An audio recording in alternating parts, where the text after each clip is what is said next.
Emma Carter had long since accepted that her life wasn't going to be glamorous. At 29, she ran a small auto shop at the edge of Elridge, a half-forgotten town where the heat clung to your skin and memories moved slower than the wind.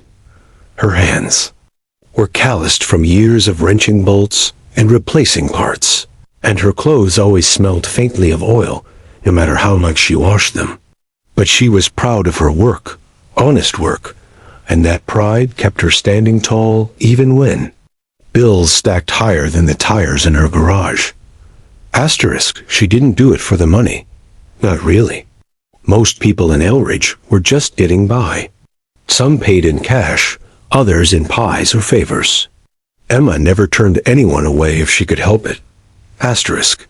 So when the old Ford F-150 sputtered into her lot that sweltering Tuesday, she barely raised an eyebrow. What did catch her attention was the man behind the wheel, or more specifically, the look on his face. He had the hollow-eyed exhaustion of someone who'd been driving longer than his body could take, and a guarded look that didn't quite match the quiet thanks he muttered as he stepped out of the truck. Asterisk, I'm Daniel, he said, voice low. Truck broke down a mile out. I was hoping to make it to the next town. Asterisk Emma wiped her hands on a rag and gave the vehicle a quick once-over. Radiator was shot, one belt was cracked clean through, and the thermostat looked like it hadn't been touched since the Clinton administration. Not an impossible fix, just a pain in this heat. Asterisk, it'll take a bit, she said, already reaching for her tools. Asterisk, he nodded. Ben sat on a low concrete block near the shade of her awning, like a man who wasn't used to resting. He didn't talk much. Emma didn't push. She offered him a bottle of water, which he accepted with a quiet thank you, and they spent the next hour in near silence. The only sounds were the clinking of tools, the humming fan, and the occasional hiss of steam escaping from the engine bay. Asterisk, when the truck finally roared back to life, Daniel stood slowly, clearly surprised she'd gotten it running so quickly. Asterisk. Much? He asked, reaching for his wallet. Asterisk Emma shook her head. Don't worry about it. Asterisk, he frowned. You sure? That couldn't have been cheap. Asterisk, she shrugged. Sometimes people just need a break. Asterisk, he hesitated, clearly not used to receiving anything without a price. Then he nodded once, almost reluctantly, and drove off with a wave. And that should have been it.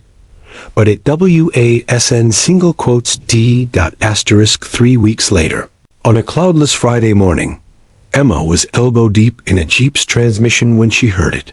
The deep, low rumble of a heavy-duty flatbed rolling down the gravel path to her shop. She glanced up, expecting a delivery she hadn't ordered. Asterisk, instead, what she saw nearly made her drop her wrench. Asterisk, the truck came to a halt and lowered the bed slowly. On it sat a restored 1967 Mustang Fastback, not just restored, but gleaming. Its cherry-red paint job shimmered under the sunlight like liquid metal. White racing stripes stretched across the hood, and the chrome sparkled like it had been kissed by the gods of Detroit themselves. And stepping down from the cab was Daniel. He looked different, cleaner, sharper, still quiet, but his posture had changed. There was something steadier about him now. Emma walked toward him, unsure what she was even supposed to say. This yours? She asked, eyes locked on the car. Asterisk, it was my brother's, Daniel said, his voice softer than before. We started fixing it up together. He was all I had after our parents died. I left home early, worked construction, sometimes ranching. Life hit us both hard, but we always had this car. It was our project, our bond. Asterisk, he paused, a shadow flickering in his eyes. Asterisk, he passed 2 years ago. Drunk driver. After the funeral, I sold the car. Regret's a funny thing. It never lets go. I tried finding it a few months later, but it had already changed hands twice. Asterisk. Emma was silent. She knew loss. Not in the same way, but deep enough. Asterisk. Given up, he continued. Then I broke down here. You didn't ask questions. Didn't judge. You just helped. For nothing. You reminded me. There are still good people. That not everything broken needs to be thrown away. Emma swallowed, her throat tight. I found the car, Daniel said. Tracked it down 2 states over. Bought it back. Paid more than it's worth, honestly. Fixed it up over the past few weeks. Thought I'd keep it. Asterisk. He turned, looked her in the eyes. But something about it doesn't feel like it's mine anymore. Asterisk. Emma blinked, confused. What do you mean? Asterisk. He nodded toward the Mustang. It's yours now. Asterisk. She stared at him, stunned. The words didn't register at first. They didn't make sense. A car like that? It could sell for tens of thousands. It was someone's dream. It had history. Asterisk. Daniel, she said carefully. I can't accept this. I fixed a truck. That's it. Asterisk. No, he said quietly. You didn't just fix a truck.